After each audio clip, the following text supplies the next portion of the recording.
गृह विज्ञान का चैप्टर नंबर 5 जिसका नाम है शिक्षिका द्वारा प्रतिदर्श बजट का प्रदर्शन। सबसे पहले हम गृह विज्ञान के बारे में जानेंगे, क्योंकि हमारा सब्जेक्ट गृह विज्ञान है, इसीलिए हम पहले गृह विज्ञान को ही समझ लेते हैं। तो गृह विज्ञान दो शब्दों से मिलकर बना है। गृह का मतलब होता है घर, यानी कि गृह का मतलब घर होता है, और विज्ञान का मतलब आप जानते ही होंगे, व्यवस्थित अध्ययन होता है। यानी कि गृह विज्ञान में घर से संबंधित व्यवस्थित अध्ययन किया जाता है। इतना तो आप समझ ही गए होंगे। अब हम पढ़ेंगे बजट। बजट में क्या होता है, यानी कि आय और व्यय के लेखा जोखा को ही हम बजट कहते हैं। यानी कि आय का मतलब आमदनी होता है और व्यय का मतलब खर्चा होता है। यानी कि बजट एक प्रकार का प्रपत्र या फिर डायरी है, जिसमें हम अपने आय, आमदनी और खर्चे को लिख कर रखते हैं, उसी को हम बजट कहते हैं। अब हम पढ़ेंगे बजट के प्रकार। बजट 3 प्रकार के होते हैं: संतुलित बजट, घाटे का बजट, बचत का बजट। संतुलित बजट वह होता है जिसमें हमारी आमदनी यानी कि आय और खर्चा बराबर होता है। इसमें खर्चा तो ऐचतान के चल जाता है, लेकिन हमारी सेविंग के लिए कोई भी धन हमारे पास नहीं बचता है। अब दूसरा है घाटे का बजट। का बजट वह होता है जिसमें हमारी आमदनी तो कम होती है, लेकिन आमदनी से अधिक खर्चा हो जाता है, जिससे कि हमें किसी से धन उधार लेना पड़ जाता है, अपने गहने भी बेचने पड़ जाते हैं, कभी कभी बच्चों को अच्छी शिक्षा भी नहीं दे पाते हैं।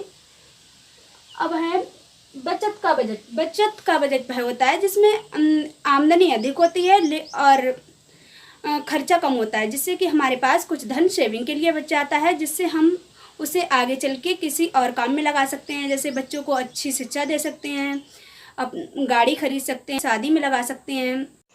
इन हेडिंगों के साथ हम थोड़ा थोड़ा पढ़ेंगे। अगर आप चाहें तो मेरे साथ साथ लिख भी सकते हैं, जिससे कि एग्ज़ाम के टाइम पर आपको ज़्यादा परेशानी नहीं होगी। वीडियो को खोजना नहीं पड़ेगा, एक बार कॉपी उठा करके रिवाइज करके आराम से पेपर में लिख सकते हैं। चलो हम देखते हैं फर्स्ट हेडिंग, संतुलित बजट। इस प्रकार के बजट में आय और व्यय दोनों बराबर होते हैं, यानी कि इस प्रकार के बजट में आमदनी और खर्चा दोनों बराबर होते हैं।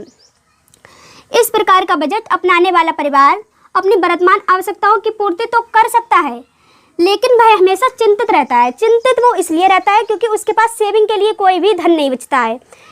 इतना समझ गए होंगे आप। देखें हम दूसरी हेडिंग, घाटे का बजट।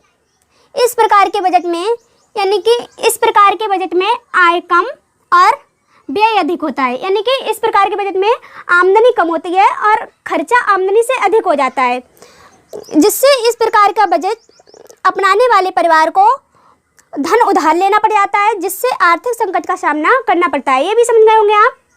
देखते हैं हम बचत का बजट। इस प्रकार के बजट में आय अधिक और व्यय कम होता है, जिससे हमारे पास कुछ धन सेविंग के लिए बच जाता है। उस धन से बच्चों को अच्छी शिक्षा दे सकते हैं। बजट में आय अधिक होती है और व्यय आय से कम हो पाता है, जिससे हमारे पास कुछ पैसे सेविंग के लिए बच जाते हैं। उस बचे हुए धन से हम बच्चों को अच्छी शिक्षा दे सकते हैं, मकान बनवा सकते हैं, गाड़ी खरीद सकते हैं। आई होप आपको यह वीडियो अच्छी लगी होगी, तो लाइक शेयर सब्सक्राइब कर दें। थैंक्स।